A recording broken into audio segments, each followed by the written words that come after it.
오늘 우리들은 대림절 첫 주일을 지키게 되었습니다. 예배 전에도 말씀을 드렸지만 이 대림절은 우리 성도들에게 있어서는 이전에 구원주로 오신 예수님의 탄생을 기념하고 또 축하하는 의미와 함께 재림주로 다시 오실 예수님을 기다리며 준비하는 절기입니다.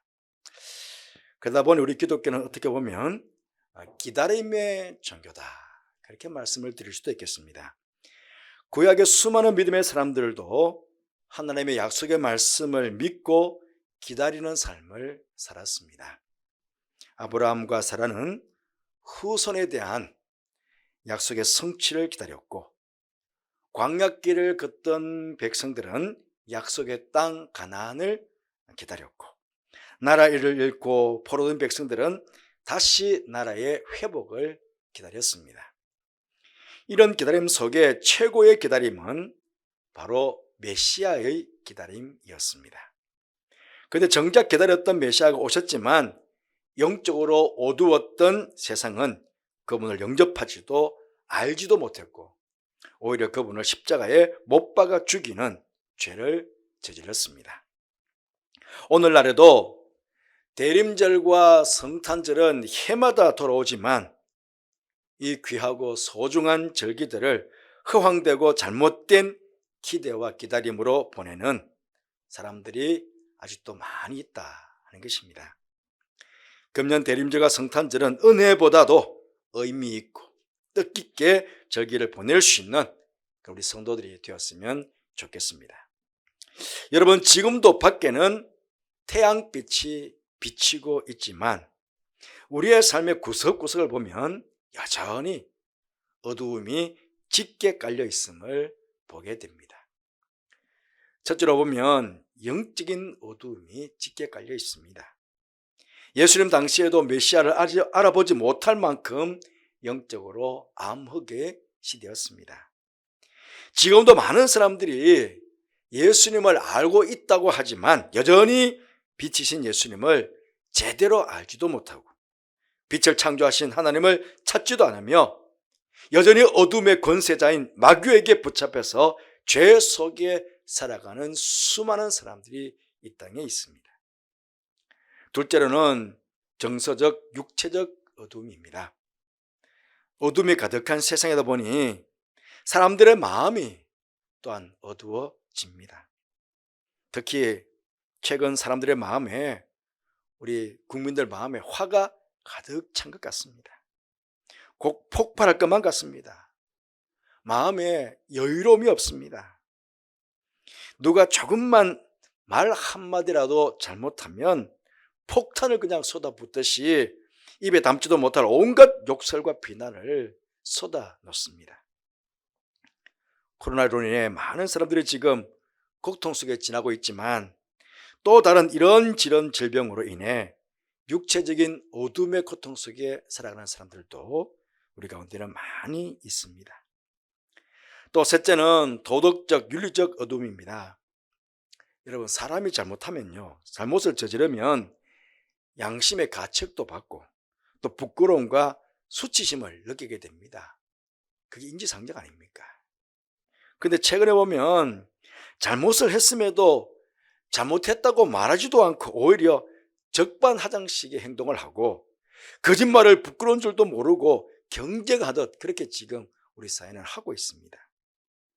내가 하면 로맨스, 남이 하면 불륜이라는 내로남불이라는 이 말이 그냥 당연한 것으로 여겨지는 그런 시대가 된 것 같습니다. 네 편, 내 편 구분해서 이중잣대를 가지고 옳고 그름이 아닙니다. 이중잣대를 가지고 상대방은 무조건 잘못되었다고 비난하고 우리 편은, 내 편은 무조건 관대하게 대해주는, 아무리 잘못해도 잘못했다 말도 하지 않는 그런 시대가 되었습니다. 넷째는 경제적인 어둠입니다. 2년여 코로나 상황 속에서 많은 사람들이 경제적인 고통을 당하고 있습니다.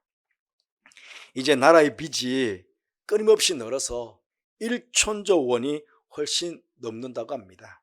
그러다 보니 국민 개개인이 감당해야 될 몫이 2천만 원이 넘었다고 합니다. 개인 가계 빚도 1,800조 원이 지금 넘는다고 합니다. 경제 규모로 고려할 때 세계 40대 국가 중에 가계 부채 비율이 우리나라가 1등이라고 합니다. 젊은이들 일자리는 없고 집값은 천정부지로 치솟아서 이제 서울에서 내 집 마련의 꿈은 점점 멀어지고 있답니다. 또 다섯째는 정치적인 어둠입니다. 내년에 대통령 선거가 있습니다만 대통령이 되겠다고 하는 사람들이 역대 가장 높은 비호감을 사고 있습니다. 온 국민들에게 정치인들이 주는 스트레스가 이만저만 아닙니다.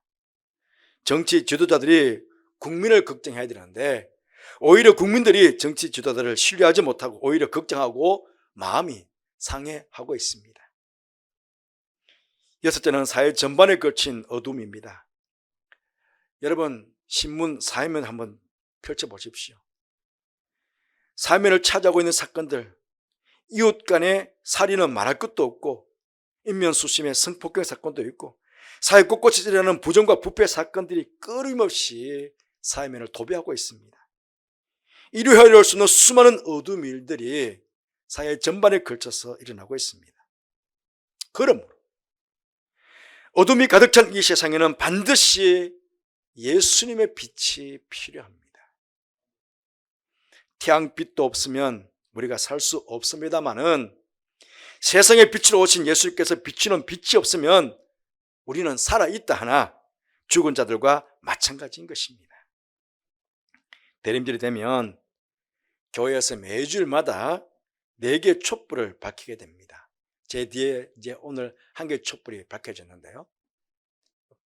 성탄절까지 총 5개의 촛불을 밝히게 되는데 대림절에 피우는 이 4개의 촛불들은 빛, 공의, 기쁨, 소망을 상징합니다. 이번 대림절 절기에는 바로 예수님의 빛을 우리 간절히 기다리며 사모하면서 좀 보냈으면 좋겠습니다. 먼저 우리에게 비추실 예수님의 빛은 생명의 빛이십니다. 예수님 당신께서 생명의 빛이십니다. 요한복음 8장 12절 말씀에 예수께서 또 말씀하여 이르시되 나는 세상의 빛이니 나를 따르는 자는 어둠에 다니지 아니하고 생명의 빛을 얻으리라. 그렇게 말씀하셨습니다. 예수님께서는 당신 스스로 빛이라고 하시면서 생명의 빛을 우리에게 약속해 주셨습니다. 여러분 모든 생명은 빛이 있어야 존재합니다. 특히 영적으로 어둠에 있는 사람들, 영적으로 죽어 있는 사람들에게는 절대적으로 예수님의 생명의 빛이 비춰져야 살아날 수가 있습니다. 예수님의 빛이 이 나라에 비추면 이 나라가 살아나게 됩니다. 우리 사회에 예수님께서 비추시면 모든 어둠 일들이 물러가고 밝은 사회가 되게 됩니다. 침체되고 있는 이 땅의 교회에 빛을 비춰주시면 다시금 살아나 부흥의 역사를 이룰 수 있습니다. 그러하기에 이번 대림절 기간 동안 하나님을 알지 못하고 예수님을 알지 못하는 이 땅의 수많은 죽은 영혼들에게 생명의 빛을 비춰주시기를, 이 나라와 이 사회에도 생명의 빛을 비춰주시기를, 침체 일로에 있는 이 땅의 교회들에게 생명의 빛을 비춰주시기를 기대하며 기도하며 대림절의 절기를 보낼 수 있는 여러분들이 되시기를 바랍니다. 둘째로 예수님께서는 공의와 치유의 빛이십니다. 인간의 죄로 인해 세상에는 온갖 종류의 질병과 고통이 만연해졌습니다. 그러나 공의로우신 예수님께서 비추시는 빛은 치유의 빛이십니다. 예수님의 빛이 임하시면 그 모든 것이 회복되고 치유됩니다. 말라기서 4장 2절 말씀 보시면 내 이름을 경외하는 너희에게는 공의로운 해가 떠올라서 치료하는 광선을 비추리니 너희가 나가서 요한거리에서 나온 송아지같이 뛰리라. 그렇게 말씀하셨습니다. 공의로운 해와 같으신 예수님께서 빛을 비추시면 우리들을 고통 속에 몰아넣는 모든 병이 치유함을 얻게 됩니다. 지금 온 세상을 공포 속에 몰아넣고 있는 코로나도 치유의 빛이 비춰지면 완전히 물러가게 될 것입니다. 혹시 몸과 마음이 병든 성도들이 계십니까? 치유의 빛을 간절히 사모하시는 여러분들 되시기를 바랍니다. 그래서 이 대림절 기간에 예수님의 치유의 빛, 공의의 빛이 여러분 가운데 함께 하심으로 회복되고 치유되고 강건하게 되는 놀라운 축복이 있어지기를 간절히 바라겠습니다. 셋째, 예수님께서는 기쁨과 평강의 빛이십니다. 누가복음 1장 70절 말씀에 어둠과 죽음의 그늘에 앉은 자에게 비치고 우리 발을 평강의 길로 인도하시리로다.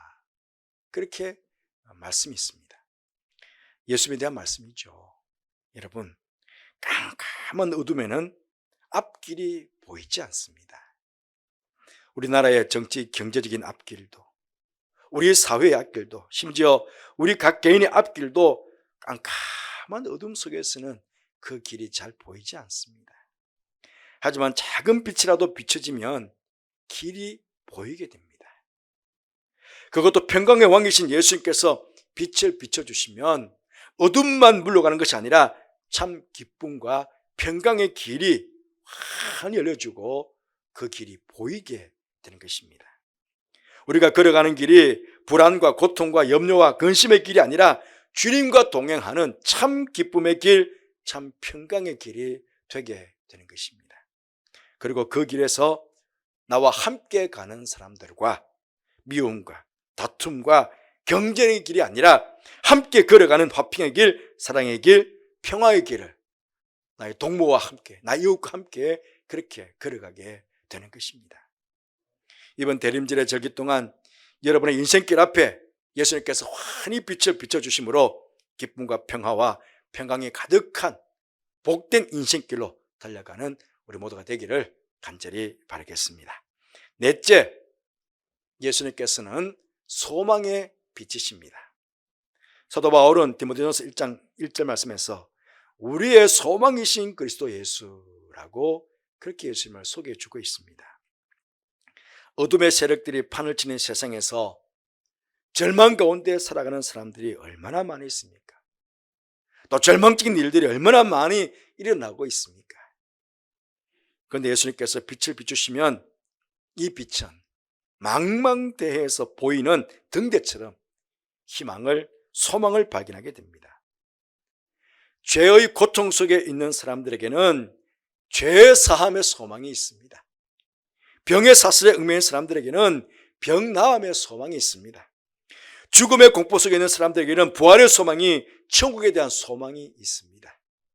그러기에 이 소망이 있는 사람들은 빛이신 주님을 바라보면서, 나아가 영원한 영광의 나라를 바라보면서, 또 주님 다시 오실 날을 기대하면서 소망 가운데 빛의 자녀로서 이 땅을 살아갈 수 있게 되는 것입니다.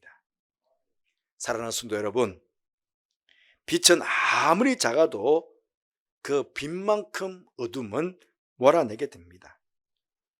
아무리 어둠이 짙고 깊어도 빛을 이길 수는 없습니다.